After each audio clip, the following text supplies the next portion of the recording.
کہ یزید کوئی آسمان سے نازل ہو کر آ کر تو تخت پہ نہیں بیٹھ گیا.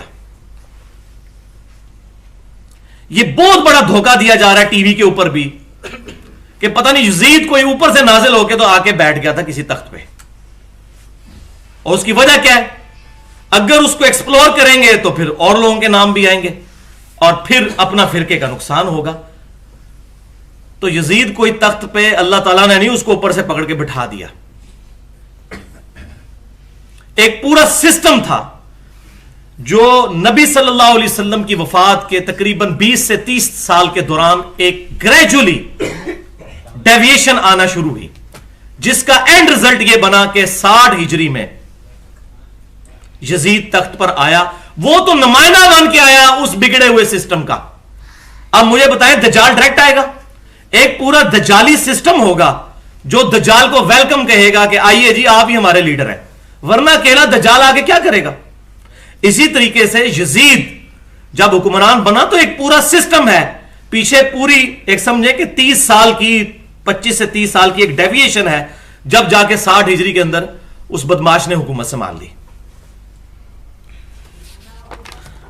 تو میرے ناقص علم کے مطابق واقعہ کربلا کے اسباب کے کانٹیکسٹ میں اس امت تک جس بندے نے ٹروتھ ریویلڈ کیا ہے، سچائی کھول کر اریاں کر کے ننگی کر کے بتائی ہے، ایک عام فہم بندے تک، امت پوری پہ احسان ہے اس بندے کا. 1400 سال میں اس طرح کی محنت کی یونیک مثال کسی اور کی نہیں ملتی، اور وہ ہے مولانا مودودی رحمت اللہ علیہ، المتوفا 1979 عیسوی. اللہ تعالیٰ بحیثیت انسان ان سے جو غلطیاں ہوئی وہ معاف کرے، لیکن الحمدللہ اس حوالے سے جو ان کی خدمت ہے، وہ ایک منصف مزاج بندہ جب ان کی اس خدمت کو پڑھتا ہے تو ان کی تعریف کیے بغیر نہیں رہ سکتا. اور وہ ان کی کتاب ہے خلافت اور ملوکیت. میں اس کو کہتا ہوں یہ علمی ایٹم بم ہے، اور یہ مولانا مودودی رحمت اللہ علیہ کے حصے میں آئی خدمت. جو ڈاکٹر اقبال نے سب سے پہلے صدیوں کی گراوٹ کے بعد امت کو یہ سبق دیا کہ ملا کو جو ہے ہند میں سجدے کی اجازت، ناداں یہ سمجھتا ہے کہ دین ہے آزاد، سیکولرزم کو دین سمجھتا ہے. نمازیں تو ہمیں امریکہ والے بھی پڑھنے سے نہیں روکتے ہیں، تبلیغ کرنے سے بھی نہیں روکیں گے. آپ بسترے اٹھا کے لوٹے اٹھا کے جائیں وہاں نمازیں پڑھیں. لیکن جیسے ہی آپ ان کو کہیں گے نا کہ یہ باطل کا نظام غلط ہے، حسین بننے کی کوشش کریں گے، آپ کا گھاٹا اتر جائے گا. سیکولرزم انڈیا میں بھی اجازت ہے. سیکولرزم یہی ہے کہ مذہب اور دین آپ کا ذاتی معاملہ ہے، خوب نمازیں پڑھیں، متھے بھی گھسا دیں، آپ سب کچھ کریں، لیکن باطل کو چیلنج نہ کریں آگے سامنے کہ نظام اللہ کا ہونا چاہیے. اللہ کی زمین پر اللہ کا نظام ہو، خلافت کا نظام قائم ہو، اس پہ بات نہ کریں. اور ڈاکٹر اقبال نے اپنی زندگی میں پوائنٹ آؤٹ کر دیا تھا، اس وقت تو مولانا مودودی کی ہارڈلی عمر 20-21 سال تھی. اس وقت ان کی جو تحریریں ان کے سامنے ہیں، انہوں نے کہا یہ بندہ امت کو لیڈ کرے گا. آج جو مصر میں کافی حد تک آپ کہہ سکتے ہیں اسلامک ریولوشن آئی ہے، اس کے پیچھے مولانا مودودی ہیں. وہ اخوان المسلمین والی جو جماعت ہے، اس کی فکر ساری کی ساری وہی جماعت اسلامی کی جو 1941 میں مولانا مودودی رحمت اللہ علیہ نے قائم کی. تو مولانا مودودی رحمت اللہ علیہ کی کتاب خلافت اور ملوکیت، یہ تو آپ ادھر جتنے لوگ 100 کے قریب بیٹھے ہیں نا جی، یہ کتاب تو خریدیں، اپنے پاکٹ منی میں سے پہلے یہ کتاب خریدیں. اور یہ سافٹ کاپی بھی PDF پہ موجود ہے. 350 صفحات پر مشتمل یہ کتاب ہے، اور اتنے پیارے اسلوب میں اور احترام کے دائرے کے اندر رہ کر لکھی گئی ہے کہ اس کی مثال دینا ممکن نہیں. لاجواب کتاب ہے، اور جن مولویوں نے ناکام کوشش کی ہے اس کو جواب دینے کی، انہوں نے اپنی بدنامی میں اضافہ کروایا ہے. ان کا جاہل ہونا اور لوگوں پر عیاں ہو گیا کہ یہ اتنے جاہل ہیں، غلط پراپوگنڈا کیا. وہ کتاب پڑھیں، خلافت اور ملوکیت. اور وہ کتاب بھائیو انہوں نے خود کو گھر بیٹھ کے، ان کو کوئی معاذ اللہ استغفر اللہ کشف اور وہی نہیں ہوا، وہ اہل سنت کی ہی ہمارے اسلاف کی محنتوں میں سے انہوں نے اس کو ایک جگہ کمپائل کیا. اور مینلی 7 کتابیں ہیں تاریخ کی، اہل سنت کی اتھینٹک اسناد کے ساتھ، جن سے انہوں نے یہ سارے واقعات لے کر اس کو ایک انٹلیکچوئل ترتیب کے ساتھ نقل کیا. اور جہاں جہاں اس کانٹیکسٹ میں احادیث آئیں انہوں نے الحمدللہ احادیث کی کتابوں کے بھی حوالے دیے, اور اس میں جو کمی تھی وہ الحمدللہ میں نے پوری کر دی, وہ میں آگے بتا دیتا ہوں. اور وہ 7 کتابیں کون سی ہیں وہ آپ سن لیجئے, چونکہ عربی زبان کے اندر لکھی گئی ہیں, مولوی اس کا ترجمہ ہی نہیں تھے ہونے دیتے. ابھی بھی بہت کم کتابوں کا ان میں سے ترجمہ ہوا ہے, ورنہ مولویوں کے پول کھل جائیں گے, یہ روٹی والا چکر ختم ہو جائے گا. تو پہلی اسلام کی تاریخ جو اہل سنت میں امام ابن جریر الطبری رحمۃ اللہ علیہ المتوفا 310 ہجری, ہمارے اسلاف میں سے تاریخ تبری انہوں نے لکھی. یہ اہل سنت کے امام تبری ہیں, ایک اہل تشیع کے بھی امام تبری ہیں, یہ اہل سنت کے امام تبری ابن جریر, جن سے ابن کثیر نے سب کچھ نقل کیا ہے. دوسری کتاب جو ہے الاستیاب امام ابن عبد البر رحمۃ اللہ علیہ المتوفا 463 ہجری, کمال کتاب لکھی ہے انہوں نے, اکثر حوالے مولانا مودودی نے اس کتاب سے دیے ہیں. تیسری کتاب تاریخ دمشق ہے, ابن عساکر رحمۃ اللہ علیہ المتوفا 571 ہجری ان کی. چوتھی کتاب اسد الغابہ, 8000 صحابہ کرام علیہم رضوان کے حالات زندگی اس میں جمع کیے گئے. شکر ہے یہ ترجمہ ہو گیا, 3 جلدیں موٹی موٹی زخیم جلدوں میں 8000 صحابہ کرام علیہم رضوان کے حالات زندگی اس کتاب میں ہے. اسد الغابہ امام ابن اسیر رحمۃ اللہ علیہ المتوفا 630 ہجری, یہ ان کی کتاب ہے. پانچویں کتاب ہے تاریخ ابن کثیر البدایہ والنہایہ, بڑی مشہور کتاب, حافظ ابن کثیر رحمۃ اللہ علیہ المتوفا 774 ہجری. اور چھٹی کتاب تاریخ ابن خلدون امام ابن خلدون رحمۃ اللہ علیہ المتوفا 808 ہجری ان کی. اور ساتویں کتاب الاصابہ ہے حافظ ابن حجر اسقلانی رحمۃ اللہ علیہ المتوفا 852 ہجری, جو اہل سنت میں بریلوی, دیوبندی اور سلفی یعنی اہل حدیث کے ہاں متفقہ طور پر بزرگ مانے جاتے ہیں. یہ تمام لوگ ان تمام کتابوں کے الحمدللہ انہوں نے پورے ریفرنسز دیے ہیں.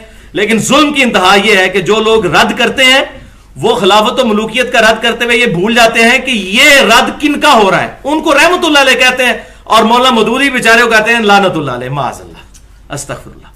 تو یہ 2 نمبر پالیسی ہے. تو پنجابی میں ہی اس کی صحیح ٹرانسلیشن ہو سکتی ہے کہ چور نو نہ مارو, چور دی ماں نو مارو. پہلے چور کو بعد میں مارا جائے, پہلے اس کی ماں کو مارے جس نے چور کو جنم دیا. تو پہلے ان سارے بزرگوں کو لانتی اور یہ سب کچھ ڈکلیئر کریں گے اگر اتنے جرت مند ہیں, معاذ اللہ, استغفر اللہ, اور پھر آئے سامنے. اور پھر اس کانٹیکسٹ میں انہوں نے الحمدللہ احادیث بھی بیان کی ہے. اور اس کتاب کا جو مقدمہ ہے تقریباً 1.5 صفحے کا ہے. اس میں آپ کو انٹینشن پتا چلے گی کہ یہ کتاب کیوں لکھی جا رہی ہے. جو انہوں نے پریفیس اس کا دباچہ لکھا ہے, اور انہوں نے کہا کہ میں آج کے ایک نوجوان مسلمان تک یہ بات پہنچانا چاہتا ہوں کہ وہ کون سے اسباب تھے کہ جن کی وجہ سے نبی صلی اللہ علیہ وسلم کی بنی بنائی محنت صرف 30 سال کے بعد اس غلط ڈگر پر چل پڑی کہ آج تک اس سے چھٹکارا ممکن نہیں, جبکہ ہزاروں صحابہ اس وقت زندہ تھے. لیکن یہ نبی صلی اللہ علیہ وسلم کی محنت جو ہے یہ 30 سال کے بعد ہی ایک غلط ٹریک کے اوپر چڑھ گئی. وہ کیا اسباب تھے؟ اب یہ کون کھولے؟ انہوں نے کھولے الحمدللہ. اور واقعی یہ کسی پڑھے لکھے مسلمان کا پہلا سوال یہی ہو سکتا ہے.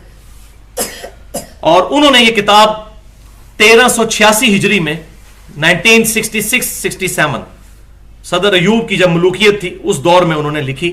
جب لوگوں نے کہا کہ جی یہ دیکھیں جی, اس کو بھی یہ مولوی سارے امیر المومنین ڈکلیئر کر رہے تھے, تو انہوں نے کہا دیکھیں جی یزید کو بھی تو مانا ہوا ہے اور ان سے پہلے بھی اور بعد میں بھی اتنے بڑے بادشاہوں کو قبول کیا امت نے, تو صدر ایوب میں کون سی برائی موجود ہے. تو پھر مولانا مودودی نے کتاب لکھی کہ حسین کدھر گیا, حسین بھی تو ہے نا. پھر انہوں نے مجبوراً یہ کتاب لکھ کے امت کو حق ننگا کر کے بتا دیا, اور پھر انہوں نے لحاظ کسی کا نہیں کیا, جو جو بات آتی تھی احترام کے دائرے کے اندر وہ لکھتے چلے گئے الحمدللہ.